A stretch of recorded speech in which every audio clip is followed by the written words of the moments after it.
Bapa surgawi, Tuhan Yesus Kristus firman yang hidup, Roh Kudus, Roh kebenaran. Kami manusia hina, Bapa. Kami bodoh, Bapa. Kami buta tuli dan telanjang, Bapa. Siapakah kami, Bapa? Kami orang berdosa. Kami hidup sampai detik ini hanya karena kemurahan-Mu.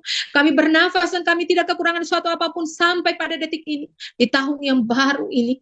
Semua hanya karena kemurahan-Mu, Bapa. Kami anak-anak-Mu pasukan 77 surgawi besi boleh ada pada saat ini, Tuhan. Kami siapkan hati kami. Pada saat ini Bapa, kami tersungkur di bawah kaki. Siapkanlah hati-hati kami, bakar kami dengan api surgawi, Bapa. Biarlah firman-Mu yang akan ditaburkan ini, Bapa. Biarlah bukan jatuh di tanah yang berbatu ataupun tanah yang penuh dengan semak belukar, tetapi tanah yang subur, yang baik, Bapa, sehingga bertumbuh. Karena itu Bapa, tolonglah kami, Tuhan. Siapkan hati dan pikiran kami, mampulah kami untuk menerima firman daripada-Mu. Uratilah hamba manusia debu tanah, buta tuli dan telanjang ini yang tidak layak untuk membawakan firman-Mu. Yang Kau sendiri, Bapa, yang berbicara melalui firman-Mu kepada kami untuk mengingatkan kami, untuk meneguhkan hati kami, untuk menegur kami, untuk menuntun kami dalam perjalanan kehidupan kami sampai menuju garis finish di mana kami akan bertemu dengan Engkau, Bapa, untuk melihat segala kemuliaan-Mu, Tuhan. Terima kasih, Bapa. Karena itu, Bapa, kami satu hati. Kami tolak, kami hancurkan di dalam kuasa darah Tuhan Yesus Kristus. Segala roh-roh udara, kuasa-kuasa Lucifer dengan antek-anteknya mencoba untuk menghalangi penyampaian firman-Mu di saat ini. Di dalam kuasa darah Tuhan Yesus Kristus. Api surgawi, bakar, bakar. Darah Yesus berkuasa. Darah Yesus tutup bungkus kami semua. Darah Yesus selimuti kami. Di bawah naungan sayap-Mu. Bersihkan hati dan pikiran kami, jaringan kami.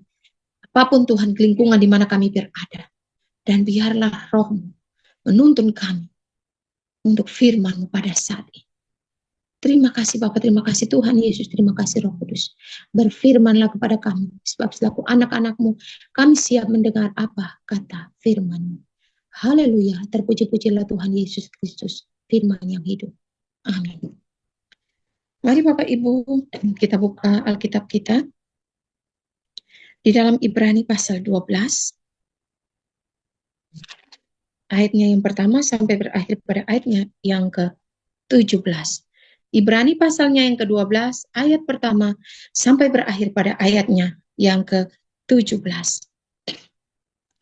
Dalam nama Tuhan Yesus Kristus. Ibrani pasal 12 ayat pertama sampai ayatnya yang ke-17. Nasihat supaya bertekun dalam iman. Karena kita mempunyai banyak saksi, bagaikan awan yang mengelilingi kita. Marilah kita menanggalkan semua beban dan dosa yang begitu merintangi kita dan berlomba dengan tekun dalam perlombaan yang diwajibkan bagi kita. Marilah kita melakukannya dengan mata yang tertuju kepada Yesus yang memimpin kita dalam iman. Yang memimpin kita dalam iman dan yang membawa iman kita itu kepada kesempurnaan, yang dengan mengabaikan kehinaan, tekun memikul salib, ganti sukacita yang disediakan bagi Dia yang sekarang duduk di sebelah kanan tahta Allah.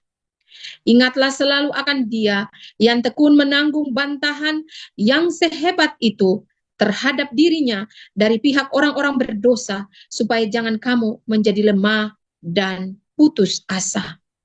Dalam pergumulan kamu melawan dosa, kamu belum sampai mencucurkan darah. Dan sudah lupakah kamu akan nasihat yang berbicara kepada kamu seperti kepada anak-anak? Hai anakku, janganlah anggap enteng didikan Tuhan dan janganlah putus asa apabila engkau diperingatkannya. Karena Tuhan menghajar orang yang dikasihinya, dan Ia menyesah orang yang diakuinya sebagai anak. Jika kamu harus menanggung ganjaran, Allah memperlakukan kamu seperti anak. Di manakah terdapat anak yang tidak dihajar oleh ayahnya?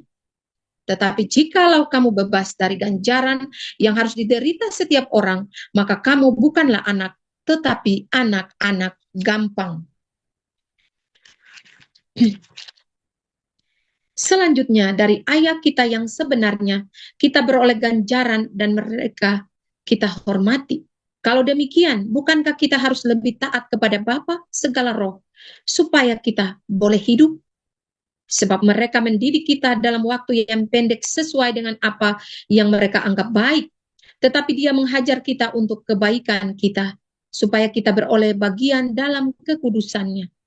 Memang tiap-tiap ganjaran pada waktu ia diberikan tidak mendatangkan sukacita, tetapi duka cita. Tetapi kemudian ia menghasilkan buah kebenaran yang memberikan damai kepada mereka yang dilatih olehnya. Sebab itu kuatkanlah tangan yang lemah dan lutut yang goyah, dan luruskanlah jalan bagi kakimu, sehingga yang pincang jangan terpelecok, tetapi menjadi sembuh. Berusahalah hidup damai dengan semua orang, dan kejarlah kekudusan, sebab tanpa kekudusan tidak seorang pun akan melihat Tuhan. Jagalah supaya jangan ada seorang pun menjauhkan diri dari kasih karunia Allah, agar jangan tumbuh akar yang pahit, yang menimbulkan kerusuhan, dan yang mencemarkan banyak orang. Janganlah ada orang yang menjadi cabul atau yang mempunyai nafsu yang rendah seperti Esau, yang menjual hak kesulungannya untuk sepiring makanan. Sebab kamu tahu bahwa kemudian ketika ia hendak menerima berkat itu, ia ditolak sebab ia tidak beroleh kesempatan untuk memperbaiki kesalahannya, sekalipun ia mencarinya dengan mencucurkan air mata. Haleluya. Terpuji-pujilah Tuhan Yesus Kristus firman yang hidup. Berbahagialah setiap kita yang bukan saja menjadi pendengar, tetapi baiklah kita mau melakukan sabda kebenaran firman Tuhan ini dalam kehidupan kita hari lepas hari. Terpuji-pujilah Tuhan Yesus Kristus. Pertama-tama saya menyapa ketiga pribadi yang esa yang telah ada di muka bumi ini. Salam hormat kepada roh Bapa Yahweh, Pak Eman Lahago. Salam hormat kepada Pangeran Ilahi Tuhan Yesus Kristus, Pak Aditya Nugrahanto. Salam hormat kepada mempelainya yang tercantik, terelok, Roh Kudus, Roh kebenaran, Bunda Fei Hamdani. Salam kasih kepada kita sekalian, anak-anaknya yang ada di ibadah ini, bahkan yang ada di live chat. Izinkan saya dengan penuh kerendahan hati untuk membagikan sabda kebenaran firman ini kepada kita sekalian, di mana judulnya nasihat supaya bertekun dalam iman. Di mana kita boleh lihat di ayatnya yang pertama, bahwa karena kita mempunyai banyak sekali saksi, bagaikan awan yang mengelilingi kita. Kita boleh lihat di dalam perjalanan nabinya Ayub, di mana pada saat anak-anak manusia dan bahkan para malaikat itu datang untuk menyampaikan, melapor kepada Bapa Surgawi, dan di situ datanglah iblis. Dan di sana terjadilah percakapan antara Bapa Surgawi dan iblis. Firman Tuhan ini menjelaskan bahwa selama kita hidup di muka bumi ini, banyak saksi yang merintangi kita bagaikan awan yang merintangi. Entah daripada malaikat-malaikat surga Bapa itu sendiri dan iblis Lucifer dengan antek-anteknya yang menjadi saksi untuk melihat perbuatan-perbuatan kita di muka bumi ini. Karena itu, di dalam hidup ini adalah sebuah gelanggang pertandingan iman sampai menuju garis finish. Sebelum garis finish itu, kita ditempah dan diasah di dalam peleburan dapur api, yaitu kita ada dalam berbagai persoalan kehidupan kita, karena masing-masing kita mempunyai salib yang berbeda-beda untuk kita pikul. Kita boleh lihat di ayatnya yang kedua. Marilah kita melakukannya dengan mata yang tertuju kepada Yesus yang memimpin kita dalam iman dan yang membawa iman kita itu kepada kesempurnaan, yang dengan mengabaikan kehinaan tekun memikul salib, ganti sukacita yang disediakan bagi Dia yang sekarang duduk di sebelah kanan tahta Allah. Dalam perjalanan Yesus Kristus di muka bumi ini, Ia ingin mengajarkan kepada anak-anaknya yang mengaku percaya kepadanya, bahwa bukan sekedar kita mengaku percaya dan mengikuti Dia, tetapi demikian pula perspektif kehidupan kita yang harus kita gambarkan, yang harus kita pancarkan dalam kehidupan kita hari lepas hari, ialah apa yang Yesus gambarkan dalam kehidupannya sampai ia berumur 33 tahun ketika ia lahir dalam palungan dan ia melaksanakan pekerjaannya Bapa Surgawi di muka bumi ini. Itulah yang harus kita lakukan. Ialah kita menanggalkan segala hal-hal yang merintangi kita, hal-hal yang membuat kita jauh daripadanya, untuk kita memikul salib-salib kita dengan tekun, dengan penuh ketekunan. Dan percayalah bahwa ketika Yesus menanggung semuanya, ia boleh memperoleh kemenangan, yaitu hidup. Ia boleh duduk di sebelah kanan Bapa Surgawi, memiliki tubuh kemuliaan. Ia boleh mati dan hidup kembali. Demikianlah anak-anaknya. Tuhan Yesus mengingatkan kita lewat Ibrani. Firman Tuhan yang disampaikan ini untuk kita tekun. Apapun hinaan. Kita boleh lihat di ayatnya yang selanjutnya. Ingatlah selalu akan Dia yang tekun menanggung bantahan yang terhebat itu terhadap dirinya dari pihak orang-orang berdosa, supaya jangan kamu menjadi lemah dan putus asa. Ingatlah selalu saudara-saudara saya dan Bapak Ibu tentang apa yang dialami Yesus Kristus ketika ia hadir di muka bumi ini. Bukan saja ia memberitakan firman, tetapi hidupnya menderita. Ia ditolak, dianiaya, bahkan mati di tiang kayu salib. Dan bantahan-bantahan itulah ia tetap tekun menanggungnya. Bahkan tidak sepatah kata pun ia keluarkan ketika sampai kepada penderitaan puncak kematiannya di tiang kayu salib. Apa yang ia katakan? Ya Bapa, ampunilah mereka, sebab mereka tidak tahu apa yang mereka. Demikianlah kita dibentuk dan diproses dan ditempa untuk menjadi laskar-laskar Kristus, anak-anaknya yang bukan saja kita berkata-kata saya percaya, tetapi saya hidup oleh firman Tuhan. Saya dihidupi oleh firman Tuhan, sehingga firman yang kita katakan boleh berkuasa karena kita melakukan firman itu. Mengapa Bapa membawa kita dalam tempaan? Karena ia mengasihi kita. Kita boleh lihat dalam ayat-ayat yang selanjutnya. Mengapa ia menghajar kita? Karena ia mengasihi kita. Kadang sebagai manusia debut tanah, kita mau untuk berjalan di jalan yang tetapi kadang kita dibawa sehingga kita melewati jalan yang C. Itulah Bapa kita. Karena apa yang baik menurut pandangan kita, belum tentu baik menurut pandangan Bapa Surgawi. Sehingga mengapa dikatakan bahwa kita boleh lihat di dalam ayatnya yang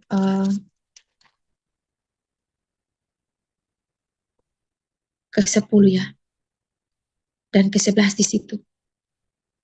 Ganjaran ya, kita diberi ganjaran. Memang ganjaran ini tidak menghasilkan duka cita, tetapi mendatangkan duka cita. Kita ditimpa dengan berbagai proses kehidupan kita. Saya dan Bapak Ibu punya persoalan berbeda-beda dengan salib yang harus kita pikul dan kita tanggung. Tetapi itulah Bapak mengajarkan saya secara pribadi untuk kita tidak menjadi lesu dan lemah dan berbeban berat. Kita tidak tinggal di dalam kepedihan, duka cita itu. Tetapi kita mau merelakan hati kita, mengosongkan diri kita, sehingga kita mau mudah untuk dibentuk oleh Bapa Surgawi itu. Jadilah tanah liat itu sehingga mudahlah untuk dibentuk sesuka hati Bapa kita. Janganlah kita keraskan hati kita, tetapi marilah kita belajar taat, tunduk sebagai seorang prajurit yang tangguh. Ketika gurunya mengatakan pergilah, lakukanlah itu, maka kita akan katakan siap. Tanpa kita harus beralasan, tunggu dulu, saya harus pergi untuk menguburkan ayah saya harus meminta izin kepada orang tua, kepada suami dan lain-lain. Tetapi sebagai prajurit, kita harus katakan siap, sedia pada waktu, baik buruk keadaan kita. Saudara-saudara yang sangat dikasihi oleh Tuhan kita, Yesus Kristus. Ingatlah, setiap ganjaran mendatangkan duka cita, tetapi di balik duka cita itu ada kemenangan, ada kesukacitaan yang diperoleh dari duka cita itu. Karena kalau kita tidak mau untuk diberi ganjaran, diberi teguran, dihajar, maka kita adalah anak-anak gampangan. Tetapi Bapa kita, ia diproses begitu dahsyat di muka bumi ini. Ia rela mengosongkan pribadinya sebagai raja itu, menjadi manusia seperti kita, dan rela menanggung bantahan, cercaan, makian, bahkan mati.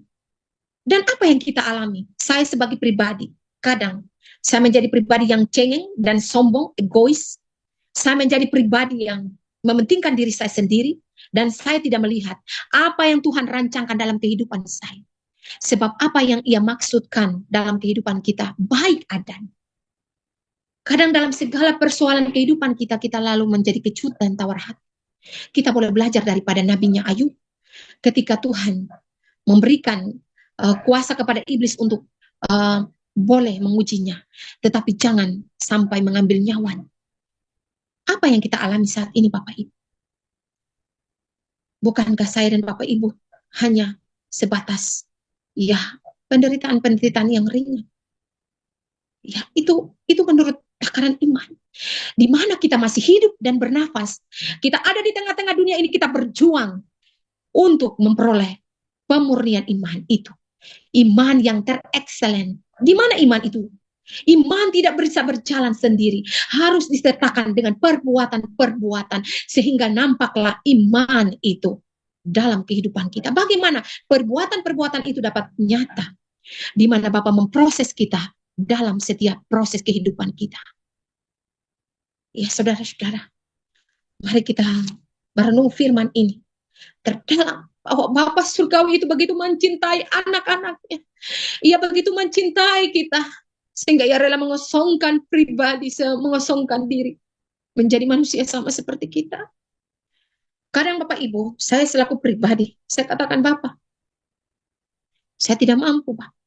Namun ia katakan, jadilah kuat. Jangan seperti orang bempal, jangan menjual hal kesulungan seperti Esau, dengan masalah-masalah, hal-hal yang sepele, hal-hal yang soal kedagingan, yang membuat engkau jatuh. Saudara-saudara, firman Tuhan ini mengingatkan kita untuk, kita boleh baca di ayatnya yang ke-12. Sebab itu kuatkanlah tangan yang lemah dan lutut yang goyah, dan luruskanlah jalan bagi kakimu, sehingga yang pincang jangan terpelecok, tetapi menjadi sembuh. Berusahalah hidup damai dengan semua orang, kejarlah kekudusan, sebab tanpa kekudusan tidak seorang pun akan melihat Tuhan. Roh Kudus mengingatkan saya untuk tidak menjadi nyaman dengan dunia ini. Tetapi marilah kita menjadi kuat. Kita mengintrospeksi diri-diri kita sendiri. Apa yang masih kurang? Apa yang perlu kita perbaharui? Apa yang harus kita lakukan lagi? Bukan saja Bapak Ibu, tetapi saya pribadi. Ketika perenungan dan perjalanan proses hidup saya, ketika Bapak Surgawi mengatakan bahwa ketika badai pohon itu semakin tinggi, maka badai yang menerpa itu, angin kencang itu datang juga semakin dahsyat, pohon itu akan merasakannya. Demikianlah setiap kita, ketika kita boleh melewati setiap tahap ujian pemurnian iman yang satu, maka kita akan dihadapkan lebih lagi daripada proses yang sebelumnya. Dan begitu pula proses yang satu, begitu kita akan dibawa lagi dengan proses yang lebih tinggi. Tetapi jangan takut, Tuhan membentuk kita. Tuhan mau untuk karakter Kristus tertanam dalam pribadi kita, supaya kita menjadi pribadi-pribadi yang kuat, yang tidak cengeng, bukan menjadi bayi-bayi, tetapi anak-anak yang kuat. Sebab anak-anak itu telah mendapatkan ganjaran, dihajar oleh bapaknya sendiri. Karena Bapak tahu yang terbaik untuk anak-anaknya. Bapak kita yang di dunia tahu bagaimana ia menghajar kita. Apalagi Bapak kita yang di surga. Ia ingin untuk yang nampak dalam pribadi kita. Bukan lagi soal kedagingan kita, soal makan minum kita, soal bagaimana ini, itu, dan lain sebagainya. Hal-hal yang tidak penting menurut ukuran manusia kita itu penting. Tetapi Bapak surgawi itu tidak penting. Sebab yang penting ialah roh kita.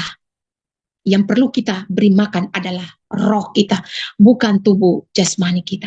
Mengapa Tuhan Yesus harus menderita perjalanan kehidupannya di muka bumi ini? Sebab ia adalah Raja. Untuk menunjukkan kepada kita bahwa roh yang hanyalah roh itu yang mendapat bagian. Tetapi tubuh ini tidak mendapat bagian di dalam kerajaan surga. Sebab itu tubuh ini harus disingkirkan, harus dimatikan. Untuk itu siap sedialah kita yang mengaku percaya kepada Yesus, karena ke depan semuanya akan tergoncangkan. Kita boleh lihat di dalam ayatnya yang ke-17. Sebab kamu tahu bahwa kemudian ketika ia hendak menerima berkat itu, ia ditolak sebab ia tidak beroleh kesempatan untuk memperbaiki kesalahan. Saudara-saudara yang sangat dikasihi oleh Tuhan kita Yesus Kristus, kita boleh lihat perjalanan daripada ibunya Samuel, Hana. Di mana perjalanannya ketika ia bergumul, ketika ia dikata-katai, seorang perempuan mandul. Dalam setiap perjuangan kehidupannya, ia setiap hari bersujud di bait Allah. Ia mengeluarkan unek-uneknya kepada Bapa, sehingga pada saat itu Nabi Elia mengatakan di sana dikatakan kepadanya seperti orang mabuk, perempuan yang sedang mabuk. Karena apa? Ia tidak lagi memikirkan soal logika manusianya. Ia menanggalkan semuanya itu. Ia mau hanya cari perkenanan Tuhan saja. Ia mau cari Bapa saja. Seperti ia dikatakan seperti orang mabuk pada saat itu, saudara. Bagaimana Hana dapat mengalami Tuhan ketika jawaban atas doanya dijawab? Karena ia tidak lagi memusingkan soal apapun yang mau dikatakan orang kepadanya. Ia setiap hari, setiap saat ia bersujud meraung-raung di hadapan hadirat Tuhan, mencari perkenanan Bapa surga. Sehingga lahirlah Samuel. Bukti cinta Tuhan mau jawab doanya. Begitu pula perjalanan bangsa Israel di tanah Mesir. Kita boleh lihat bahwa jalannya itu tidak bisa, hanya bisa ditempuh tidak kurang ya, tetapi Tuhan Yesus membawa mereka selama 40 tahun. Bayangkan betapa lamalah perjalanan itu. Karena apa? Bangsa Israel tidak siap untuk melepaskan segala sesuatu yang berbau kedagingan mereka. Mereka masih terikat dengan segala hal berhala-berhala yang ada di tanah Mesir itu yang mengikat mereka, sehingga Tuhan memutar mereka. Sehingga bukan saja memutar mereka, bahkan mereka dibinasakan. Sehingga dari angkatan itu hanya Yosua dan Kaleb saja yang boleh masuk ke tanah perjanjian. Karena apa? Mereka bebal, mereka mencobai Tuhan. Dan hanya generasi daripada umur 20 tahun ke bawah itu yang boleh masuk ke tanah perjanjian. Kenapa saudara? Karena Tuhan ingin melihat bahwa anak-anaknya itu harus hidup dengan imannya. Jangan menjadi seperti bangsa Israel. Jangan seperti bahkan saya pribadi diajarkan. Seperti Nabi Musa. Saya diingatkan Bapak. Untuk tetap bertekun. Kita semua saudara. Memang jalan ini begitu sempit dan sesak. Sesak sekali perjalanan yang kita hadapi dan kita jalani pada saat ini. Kita boleh mengalami terpaan, berbagai duka cita, proses. Tetapi itulah ajaran yang dibawa oleh Bapa. Mengapa bangsa Israel dibawa sampai 40 tahun? Karena mereka masih saja. Tuhan melakukan mujizat demi mujizat, tetapi mereka tetap bebal, angkuh hati. Itulah yang Bapak ingatkan kepada kita. Mari jadilah pribadi yang rendah hati, mau tunduk, tetap taat dan setia. Di mana proses yang kita jalani, maka kita akan bersuka cita seperti Hana ketika ia boleh melihat kemuliaan Tuhan dengan hadirnya Samuel. Kita boleh tertawa dan tersenyum seperti Sarah ketika di dalam kemustahilan itu. Bahkan dia mampu. Tuhan melakukan segala sesuatu. Tidak bisa diselami dengan pikiran, logika manusia kita. Untuk itu singkirkanlah segala yang berbau kedagingan yang masih melekat dalam pribadi-pribadi kita. Biarlah segala tempaan proses yang kita jalani di muka bumi ini boleh membawa kita kepada kemenangan. Yaitu hidup dengan Tuhan Yesus, boleh bersama-sama dengan Dia memerintah di dalam kerajaan damainya, kerajaan 1000 tahun damai. Saudara-saudara yang sangat dikasihi oleh Tuhan kita Yesus Kristus, betapa cinta dan kasihnya Tuhan itu kepada kita, anak-anaknya yang bebal, yang angkuh hati, yang sombong, yang anggap diri lebih tahu daripadanya, sehingga kadang dalam perjalanan kehidupan kita tidak mengundangnya hadir dalam kehidupan kita. Kita menjadi pribadi yang cengeng, saudara. Saya diingatkan dalam firman Tuhan di dalam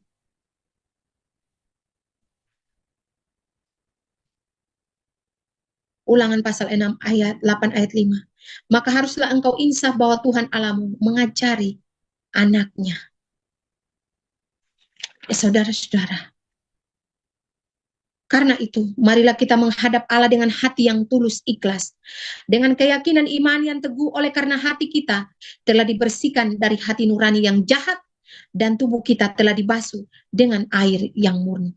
Ya, sampai detik ini kita semua ada dalam Ibrani 10 ayat 22. Kita masih ada dalam proses perjalanan perjuangan iman, di mana ada dua pilihan. Maukah kita, saya dan Bapak Ibu, ada dalam proses penerpaan, kita diterpah, dihajar, diganjar, seolah-olah kita kenal tula, seolah-olah kita ini adalah yang pantas untuk menerima semua itu. Ataukah kita mau memilih hidup nyaman, terbebas dari ganjaran, hidup bergaul dengan dunia ini. Tergantung pilihan ada pada kita. Tetapi kita akan binasa. Kita akan berputar-putar terus di padang gurun. Tetapi kalau kita mau dihajar, kita mau merelakan hati kita, mengosongkan pikiran, logika manusia kita untuk kita dihajar dan dibentuk sesuka Bapa kita, maka kita akan timbul seperti emas yang murni. Kita akan timbul sebagai manusia-manusia cahaya menuju kerajaan cahayanya.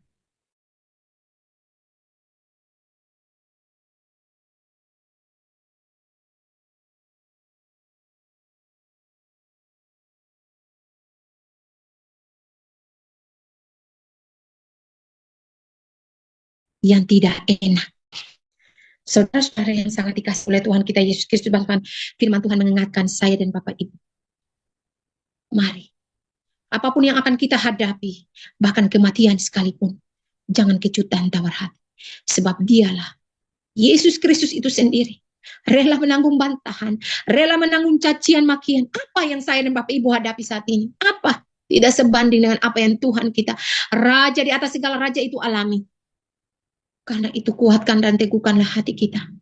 Belajarlah daripada Nabi Ayub. Ketika apapun yang ia alami. Ketika anak-anaknya diambil. Ketika harta kekayaannya diambil. Ketika bahkan ia tidak punya apa-apa lagi. Dan bahkan istrinya boleh menghina dia. Dan ia ada dalam sakit. Borok-borok sekujur tubuhnya. Dan penderitaan yang ia alami. Dari nabi-nabi nabi yang sangat menderita dalam perjalanannya di muka bumi ini. Sebab hidup kita ini banyak yang merintangi bagaikan awan, saksi-saksi yang menilai kita, yang menguji. Untuk apa? Untuk kita bisa, apakah kita bisa menemukan panggilan dalam diri kita bahwa kita adalah milik kepunyaan semesta, Bapa Surgawi, untuk sadar bahwa kita adalah kepunyaannya. Kenapa kita harus diterpa?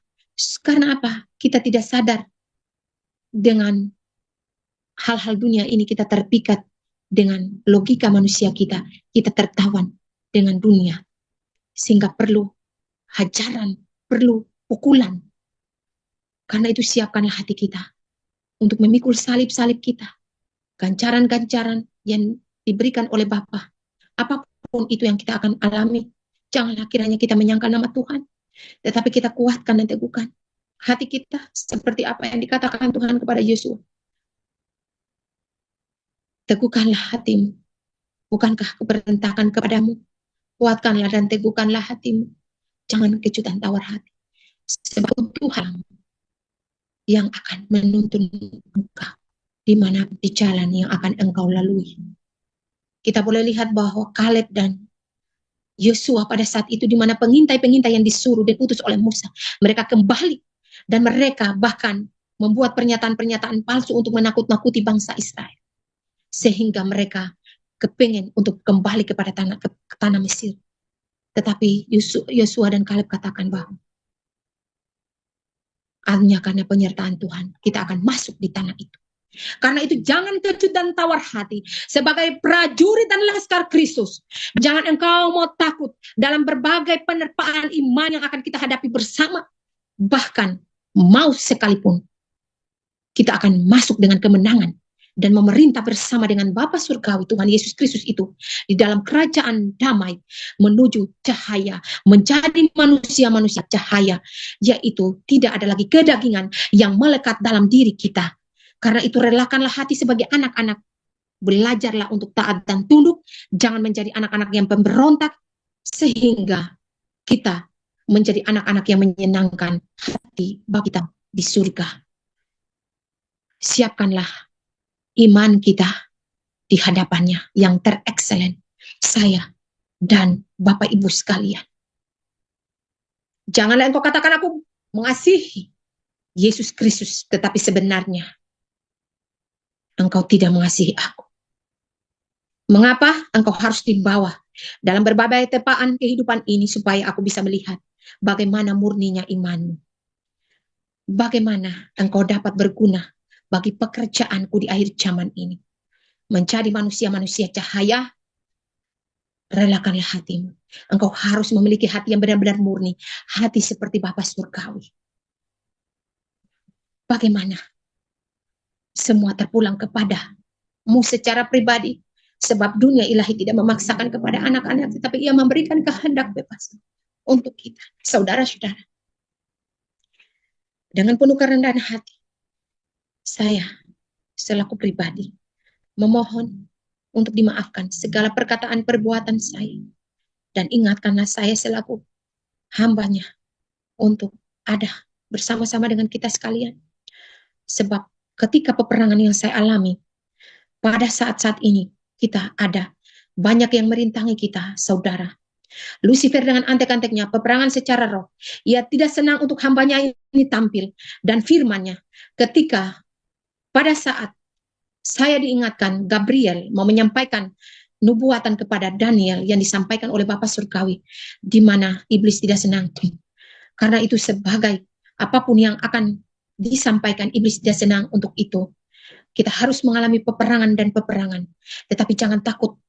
Mari, milikilah iman dan pengharapan kepada Bapa Surgawi saja. Kalahkanlah setiap belenggu-belenggu. Di dalam nama Tuhan Yesus Kristus. Terlepas, terputus belenggu-belenggu. Kedagingan-kedagingan yang masih mengikat dan melekat kepada kita. Untuk kita menjadi manusia-manusia yang diperbaharui. Roh, tubuh, batin kita. Sehingga menjadi pribadi. Laskar-laskar Kristus, bukan saja menjadi pembicara, menjadi pendengar, tetapi setiap kata-kata yang kita keluarkan, firman itu hidup dari setiap perkataan kita karena kita hidup melakukan firman-Nya. Bagaimana firman itu dapat berkuasa ketika kita melakukan firman itu? Siap menderita. Mau katakan saya tidak siap atau siapkah? Siap, harus katakan siap. Siap untuk menderita sebagai prajurit Yesus. Bagaimana kita bisa mengatakan saya adalah laskar Kristus kalau kita menolak setiap didikan, setiap penderitaan yang harus kita alami?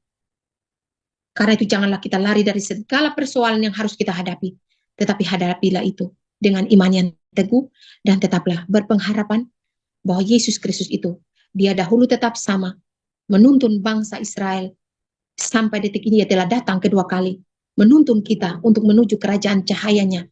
Ia itu sendiri Yesus Kristus dalam wadah Aditya Nugrahanto. Ya dan amin. Ya dan amin. Terpuji-pujilah Tuhan Yesus Kristus, firman yang hidup. Sebelum saya mengakhiri semua ini, Roh Kudus mengingatkan kita. Roh Kudus mengingatkan kita untuk kita tidak mudah berputus asa. Mengapa kita bisa berputus asa? Karena kedagingan kita masih melekat kepada hal-hal jasmania. Sehingga ketika kita kehilangan sesuatu, kita mudah untuk drop, berputus asa. Tetapi Bapa mengingatkan kita, jangan berputus asa. Tetaplah berpengharapan. Ingatlah bahwa Tuhan Yesus Kristus dengan setia menanggung bantahan, menanggung hinaan, menanggung caci maki, menanggung apapun. Hanya untuk kita, hanya untuk anak-anaknya. Apa yang kurang daripada Bapa Surgawi? Apa yang kurang bagi kita? Apa yang kurang yang Bapak lakukan untuk kita anak-anaknya? Tidak ada, saudara. Karena itu Bapak ingatkan saya selaku pribadi untuk saya tidak menjadi cengeng, tetapi saya harus bangkit. Dan bagaimana kita semua anak-anaknya di sini harus kuat kalau saya menjadi pribadi yang cengeng. Karena itu ia katakan, janganlah kecutan tawar hati. Ia akan menyertai kita.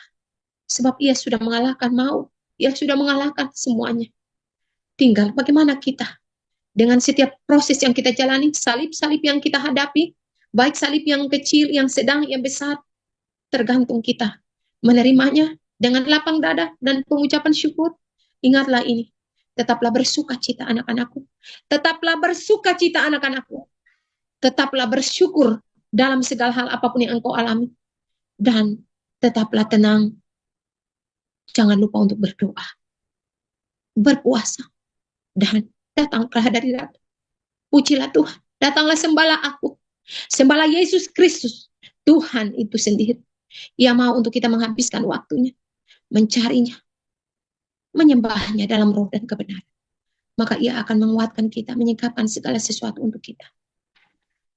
Biarlah kita semua bertekun. Taat. Tunduk. Sebagai laskar-laskar Kristus. Jangan kita mau menjual hak kesulungan kita. Hanya karena sepiring kacang merah seperti Esau. Apapun yang akan kita alami ke depan, fight. Tuhan percaya. Pencobaan-pencobaan yang kita alami akan kita hanya pencobaan-pencobaan biasa. Sebab Allah itu setia. Ia akan menolong kita. Ia tahu salib yang kita pikul. Ia katakan bahwa datanglah kepadaku setiap yang letih lesu dan berbeban berat. Sebab kuk yang kupasang itu ringan. Beban pun akan ringan, enak. Kenapa? Kuk yang kita pikul itu adalah baik. Karena ia tahu setiap kita sesuai dengan takaran iman kita. Kita akan mampu untuk memikul salib-salib itu, Bapak Ibu. Percayalah. Jangan menganggap bahwa seperti pengintai-pengintai itu katakan, aduh masih jauh Tuhan, aduh Tuhan saya tidak sanggup Tuhan. Tetapi katakanlah, kita akan bersama-sama berjumpa di sana. Kerajaan 1000 tahun damai. Kita akan menjadi manusia-manusia cahaya yang terekselen. Keluar menjadi pemenang. Keluarlah menjadi pemenang. Kalahkanlah segala tipu daya yang dilontarkan iblis kepadamu. Sebab aku Yesus Kristus telah menang atas semua kedagingan itu. Mati di atas tiang kayu salib dan bangkit di antara orang mati. Bukankah aku hidup dan berkuasa? Apa yang engkau takuti? Aku telah menang atas segala sesuatu. Jangan pernah engkau kecut dan tawar hati. Bersukacitalah anak-anak. Bersukacitalah. Tetaplah dalam pengharapan. Jadilah seperti seorang laki-laki. Biarlah Tuhan Yesus Kristus menolong kita untuk melakukan sabda kebenaran firman. Biarlah kita hidup oleh firman Tuhan, sehingga setiap kesaksian kita, kata-kata kita, perbuatan kita boleh membawa jiwa-jiwa datang kepada Tuhan. Biarlah banyak yang bertobat dan berbalik kepada. Percayalah, Yesus tidak pernah meninggalkan kita. Yesus ada bersama dengan kita. Kadang kita melihat bahwa kita sendiri, tetapi tidak. Dia ada di samping kita, bahkan ia menggendong kita dengan penuh kesabaran, dengan penuh cinta kasihnya, menuntun kita. Ia yang mengalahkan roh-roh intimidasi itu daripada kita. Ia mau menuntun kita sampai kita menuju kerajaan cahayanya, kerajaan 1000 tahun damai.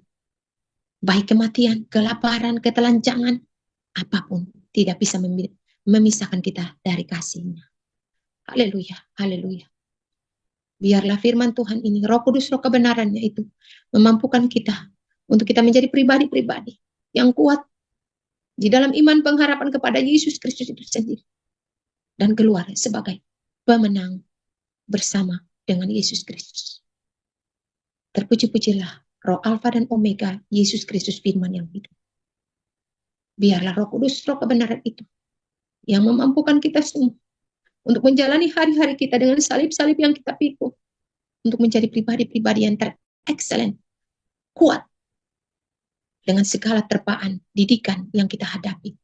Sebagai bagaimana pula prajurit itu akan dilantik jika mereka telah lulus dalam pendidikan yang mereka jalani. Haleluya, haleluya.